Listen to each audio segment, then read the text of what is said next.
All right, welcome everybody to today's brown bag lunch.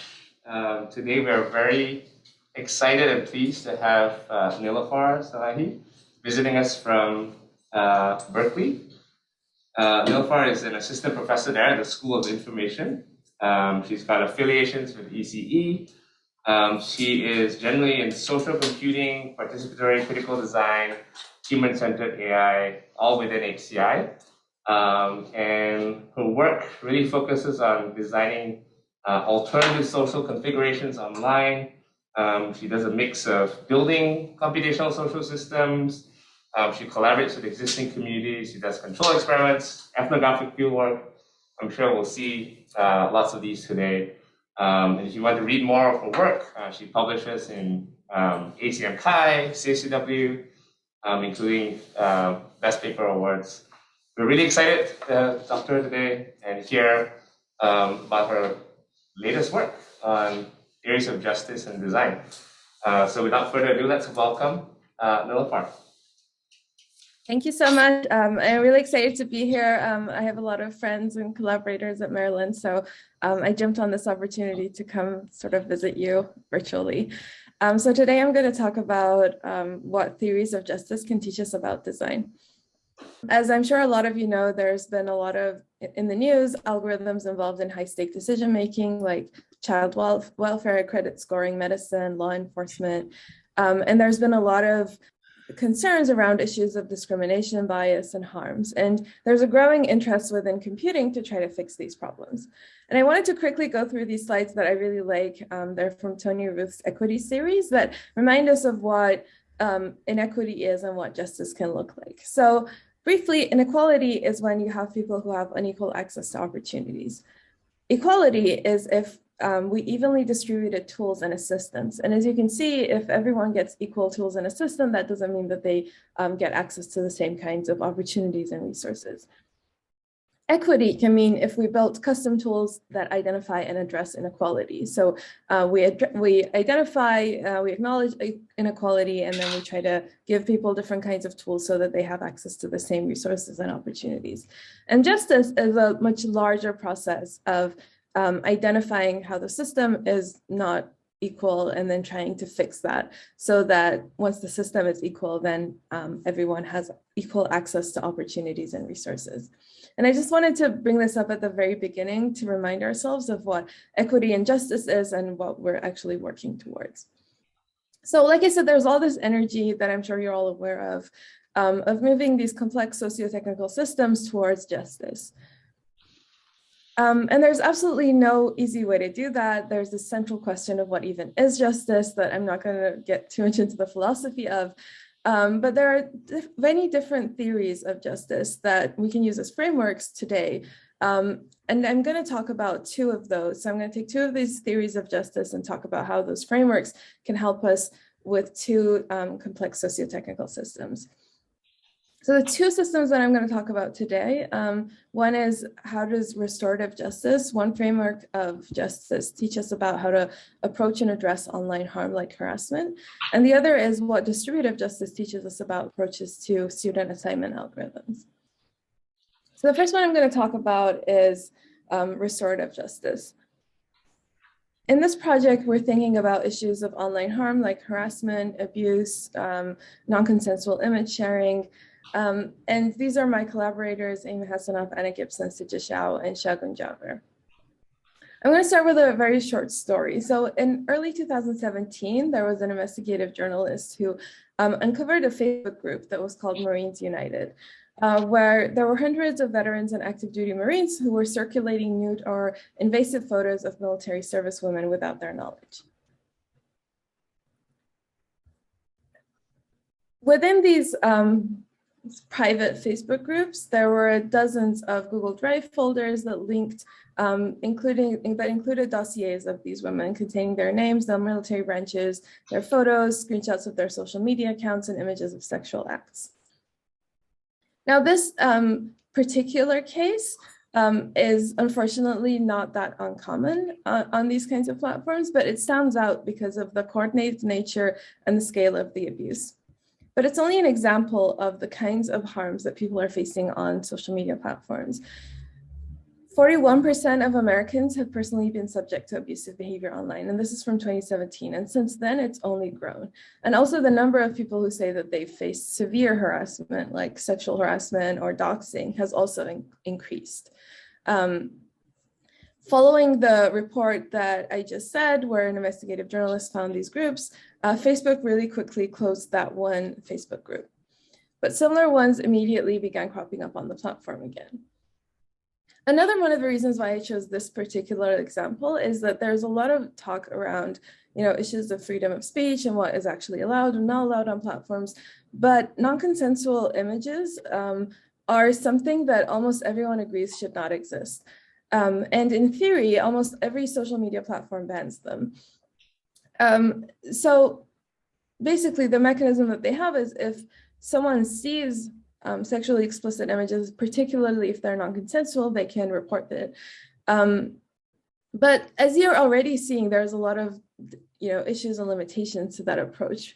In particular, one that people were making these private Facebook groups just to do that. So no one within those groups was going to report these. As a result of mounting pressure from advocacy groups for victims, all these different groups that were putting more pressure after this came out, Facebook promised that it was going to take a more active role in addressing this kind of harassment. So the result, which Facebook began rolling out in April 2017, is this platform. It includes partnerships with 9 organizations across 8 countries. And one of the reasons why I bring this example up is that it's one of the most proactive efforts by any social media company to actually address online abuse. So usually they sort of take a step back and say, well, when things get reported to us, we're going to go and actually see if they're against the rules or not. This is one of the more proactive efforts. But despite the amount of time and money that I'm sure went into this program, I'm going to talk about some of the ways that I think it fails. And the reason why I bring that up is that I think it's a revealing failure. It points to the fundamental limitations in the way that we think of online harm as an issue of content and what content is allowed and what is not. So really quickly, this is the process that Facebook has set up for victims of revenge porn and non-consensual image sharing.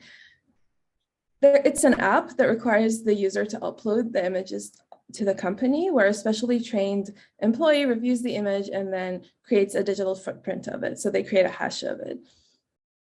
From there on, the company keeps a large database of all of these hashes.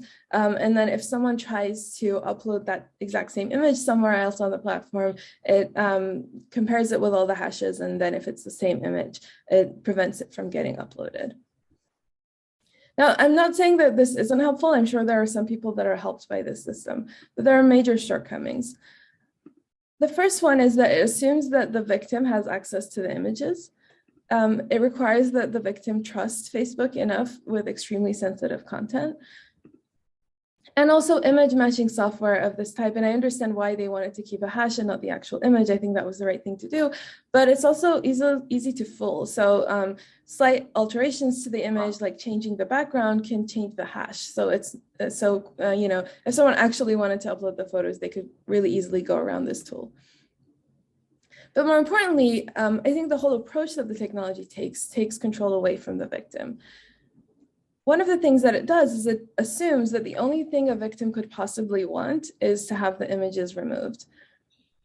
The victim never learns whether anyone else tried to upload the images and has no proof for further action. In fact, one lawyer, Carrie Goldberg, who's done a lot of work on sexual abuse, has tweeted that she routinely sends these preservation letters to platforms asking them not to delete evidence in case someone wants to pursue a sexual harassment case in court. But platforms routinely ignore those and delete the evidence anyway.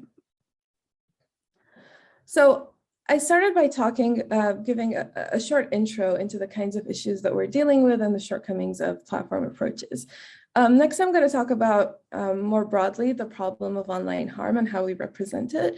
Then I'm going to talk about restorative justice as one approach to thinking about how do we address that problem.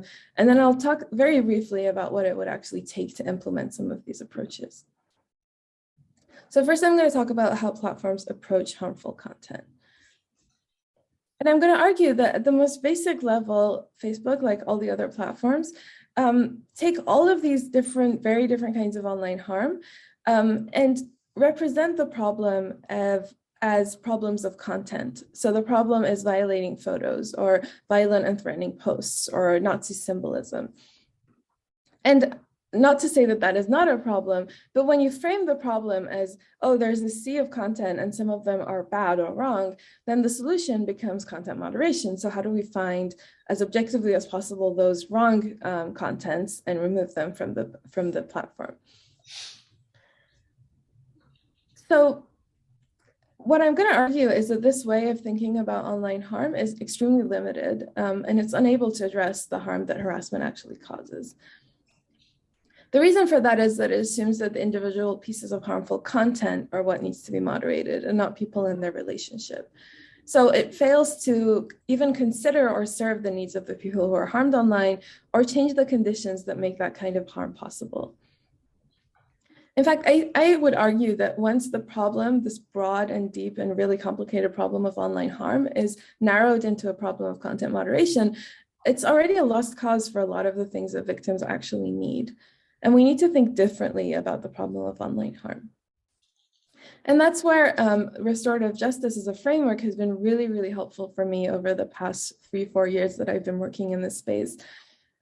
One of the things that we've been doing is taking restorative justice as a way to think about alternatives to content moderation or just a wider worldview of what harm is and what is needed to address it. Our greatest resource in doing this work has been abolitionist traditions that have challenged the criminal justice system and have been extremely influential, especially after the murder of George Floyd, in shifting and widening public perception towards policing and justice. So in particular, people who for decades have been rallying to abolish prisons have also been developing models for restorative and transformative justice that can expand our imagination of what can be done to address harm. So what is restorative justice? That's actually a very tricky problem because there is not one definition of it, and it was developed in different kinds of contexts. So some restorative justice practices have been developed within the prison abolition movement. Some of it comes from people working within the court system and trying to work towards restoration of people who have been charged with crimes. So there's a lot of varied viewpoints. But one of the most basic things is that restorative justice looks at harm not as a crime against the rules of the state, but as a violation of people and their relationships.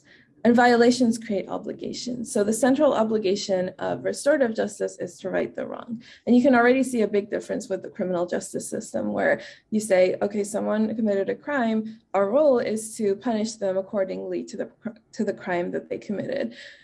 Restorative justice is saying, look at harm as a violation of relationships. Violations create obligations. How do we right the wrong? How do we repair the harm that has happened?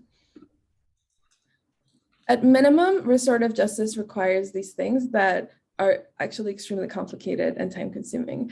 So the first is to address the needs of the victim related to the harm. The second is to hold offenders accountable to right those wrongs. And I want to emphasize that restorative justice is a fully voluntary process. So when we say hold offenders accountable, some people even have a problem with that phrasing. They would prefer something like support offenders to hold themselves accountable. So give them the resources that they need to realize the harm that they've done and then work to repair it. And another basic facet is to involve victims, offenders, and communities in that process. The primary tool that restorative justice uses is communication. So there are structured modes of communication that people have developed within restorative justice practice. One of those is the victim offender conference or pre-conferencing, which often involves after multiple levels of pre-conferencing. A conference would be where you bring in the different sides of a harm case and then they talk through it and they come up with an action plan for addressing and repairing the harm. And then sometimes there's a contract that everyone signs in a follow-up meeting.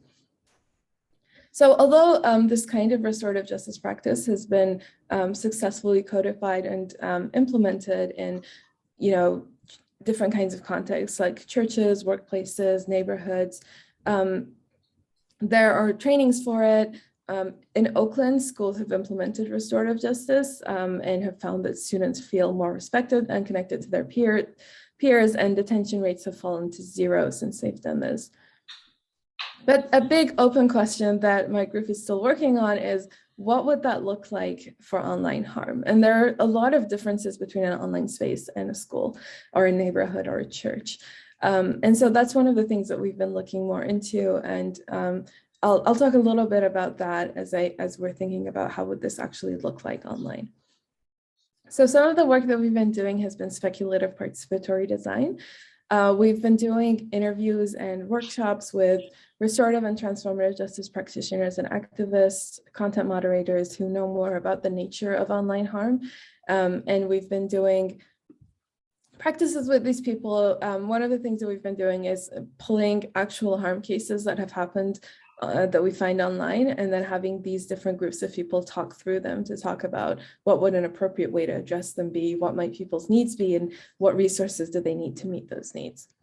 Here's one a very early finding, which is sort of the very big differences in the types of questions that we ask, depending on what framework we're coming from. So when you're coming from a content moderation framework, the questions that you ask is, what content has been reported? Is that content against the rules? And should that content be removed, demoted, flagged, or ignored?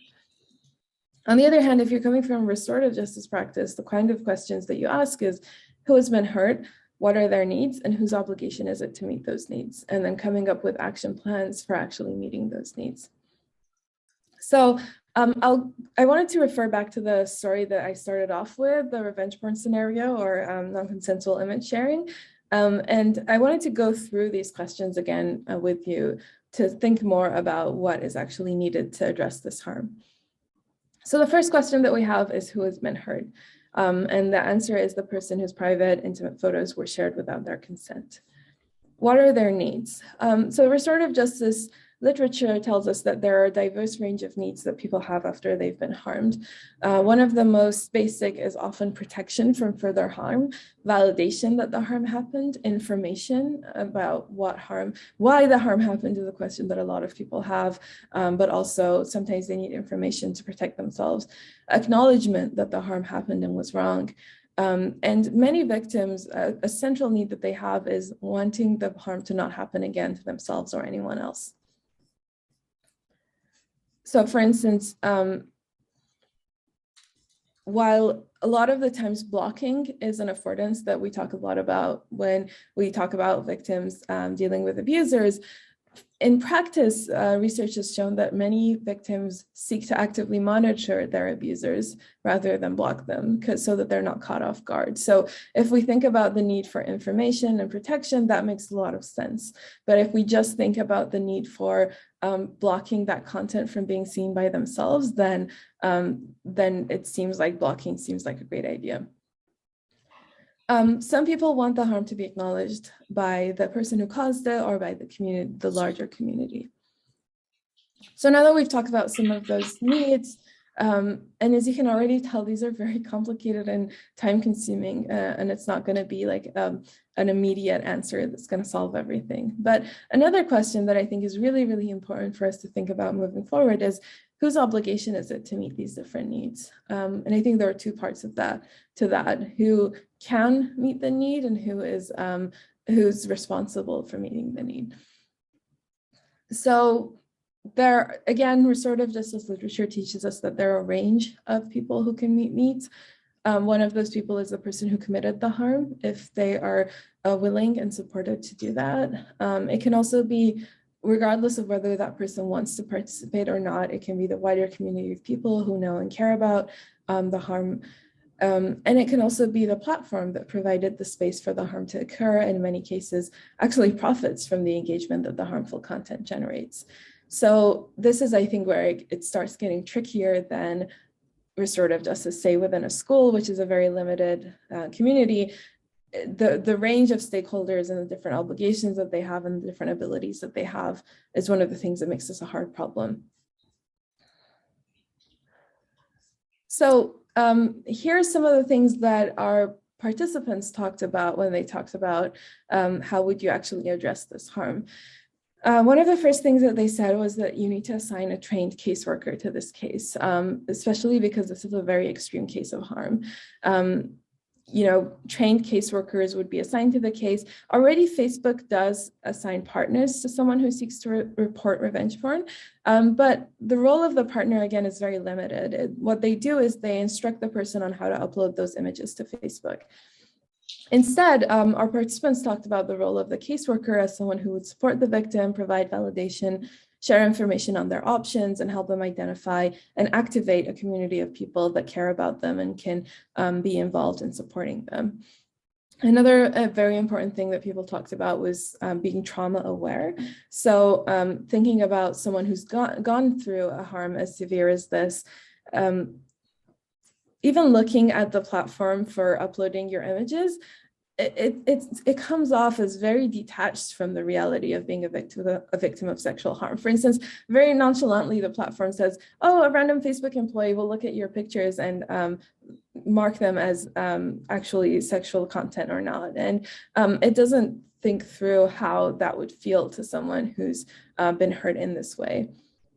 And there can be alternatives. You could have you could give victims more control over creating the fingerprints themselves, or different kinds of ways, or have trained support groups to help them do that, rather than a random Facebook employee that no one knows who they are and no one knows how many people are going to see the images. Another thing that people talked about was supporting the harmer to take accountability. So thinking about, if possible, what kind of resources does someone who's caused this harm need to realize the harm? People talked about stopping the continuation of the harm and creating structures for continued accountability. So I just really quickly wanted to acknowledge that implementing all of this requires a lot of time, training, resources, and labor. Each harm case will be unique, and it will require a creative response. And at the same time, I think it's actually quite revolutionary, and we should be pushing more on this idea that people who have been harmed are the people who should be cared for.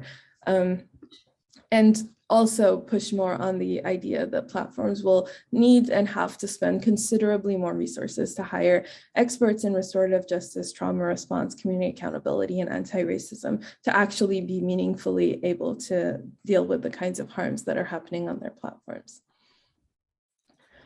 So in taking the first steps, I think, to thinking through this, along with other researchers who have been in this space, some of the things that we're doing is studying adolescents' needs for addressing harm. We've been doing pre-conferencing in gaming communities where harm happens a lot. And we've also been talking to people who have been banned and moderators. One of those papers is coming up in CHI 2022. So I encourage you to go look at it if you're interested in this work at the conference. And another one is that's about online gaming communities specifically is under review, and hopefully will be out soon. So I talked about the problem of online harm, restorative justice as an approach to it, and I also talked about what it would actually take to implement some of these ideas. And I wanted to quickly refer back to one of my favorite people of all time, Mariam Cabba, who's an activist, abolitionist, and educator. And one of her quotes, which says, "I'm actively working towards abolition, which means that I'm trying to create the necessary conditions to ensure the possibility of a world without prisons." And one of the reasons why I bring this up is that as we're thinking about how do we build a just future where people aren't harmed so much online, I think we should think through not solely relying on interventions by platforms as well, and think about what does it take to change the underlying conditions that enable this harm to happen and continue, and think about structural violence. So this is the kind of vision of the future that I'm thinking about and referring to as one in which every single person has the skills to identify harm, hold themselves and others accountable, and work towards justice. And that will take a lot of work on a lot of different fronts at the same time. So on that note, I talked about what restorative justice teaches us about online harm and how to address it. I know that I don't have a whole lot of time left because I also want to leave time for questions. So I'll briefly talk about the second part, which is thinking about distributive justice approaches to student assignment. So this is work that I find this system very interesting because it's a system that was an algorithmic system that was developed with some ideals of justice that ultimately didn't work out. And I think it's a really interesting case study to think about why and what do we learn from it for future systems. So this is work with Sam Robertson and Tanya Nguyen at Berkeley. And I wanted to start with, on a rather sad note, San Francisco is the whole state of California's worst county for Black student achievement. And there's a lot of reasons for this, but partly it's because of really high residential segregation in the city of San Francisco, which leads to really high educational segregation. In fact, in 1978, the NAACP sues San Francisco Unified School District and the whole state of California, saying that they are engaging in racially discriminatory practices and maintaining a segregated school system in San Francisco. The court sides with them, and they implement a bunch of different things to start solving this problem, which includes racial quotas at schools, opt-in transfers, and busing. And Kamala Harris actually mentioned busing as one of the things that she was involved in as a child in San Francisco in one of the presidential debates as well. In 1994, families sued for racial discrimination. And there was a settlement in 1999 that says that you can't technically use race as a metric for who to allow to go into school, but you still shouldn't have segregated schools. So this created a big problem for San Francisco Unified School District, which is, how do we solve segregation without looking at people's race? And a few different solutions were tested. The district stopped assigning students by ethnicity in 2001. And after that, schools slowly started resegregating back to where they were before the 1978 lawsuit. And then in 2010, there was an idea to use an algorithm to assign students to schools. And there was a lot of excitement around the algorithm. Orla O'Keefe, who was the district's special assistant to the superintendent, said that it's really, really simple. They just have to tell us where they live, what their choices are, and where they rank them. So the idea was that each parent would submit a ranked list of what schools they want to go to. So instead of people being automatically assigned to their neighborhood school, they could choose which school they want to go to. And then the school district would use a matching algorithm to assign students to schools that would maximally meet everyone's preferences. And then they went even beyond that. So this idea already felt like it would increase equality, because now everyone, regardless of where in the city you live, had access to all of the schools in the city. But they went a step beyond that, and they said that we're actually going to prioritize students who live in lower performing census tracts. So that usually means poorer neighborhoods. So if you're in a poorer neighborhood, we're going to give you an advantage in the system, so that, remember the image I showed at the very beginning, we're moving theoretically towards equity. And that created a lot of excitement about the system. So this is 2010. By 2018, almost a decade later, the school board voted to completely stop using the system and redesign it. And part of what I'm going to talk about next is why that happened. And a quick hint, it's because the system was making modeling assumptions about the world that didn't align with how the world actually worked. And instead of decreasing segregation, it ended up increasing segregation, and everyone was really upset and dissatisfied with the system. So this is what the system looks like. You have students in schools. The students upload their preferences, a ranked list of schools they would like to go to. Schools submit priority categories. So what kind of students they want to prioritize, like siblings of students they already have, or underserved students, or neighborhood students. And then there's a very basic matching algorithm that they teach us, and designing algorithms, usually it's one of the first things we learn. And then the matching algorithms returns some assignments. So one of the things that we looked at in this research is, what are the values that the designers and the policymakers hoped this algorithm would support? So we did qualitative content analysis. We did semi-structured interviews with parents in San Francisco. We read online parent discussions on Reddit, and we also looked at SFUSD content, so any policy or community feedback documents that they had online. We also looked at the economics literature, which is where using this type of algorithm for this type of problem came from. And we also did quantitative data analysis on 2017 kindergarten preferences and achievement data. So our first question was, what are the values and models of justice that people expected the system to support?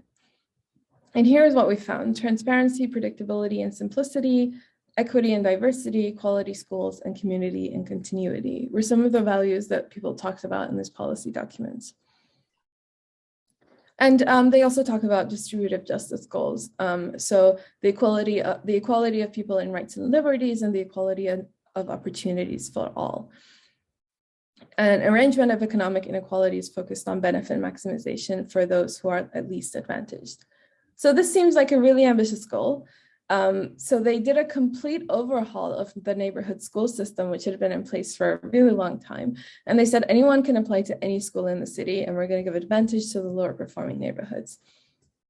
They talked about how this could be a model for any other city across the country to solve this big problem of educational segregation. But what happened is that after implementing the system, the problem of school segregation became worse. One of the presidents of the District Board of Education said that our current system is broken. We've inadvertently made the schools more segregated. Overall, many parents and city leaders considered it a disappointment.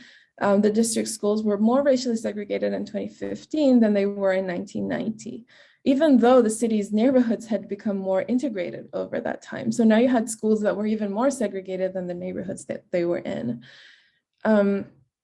Of course, some people still defended that system and said that if you look at it, you'll see that 79% of Black parents, 79% of Filipino parents, and 61% of Hispanic parents are still getting their first choice, compared to 48% of white parents. And actually, this was one of the causes of dissatisfaction by white parents, because when they look at the system, they see, oh, all the other parents are getting an advantage over us, and way more of them are getting their first choice than we are.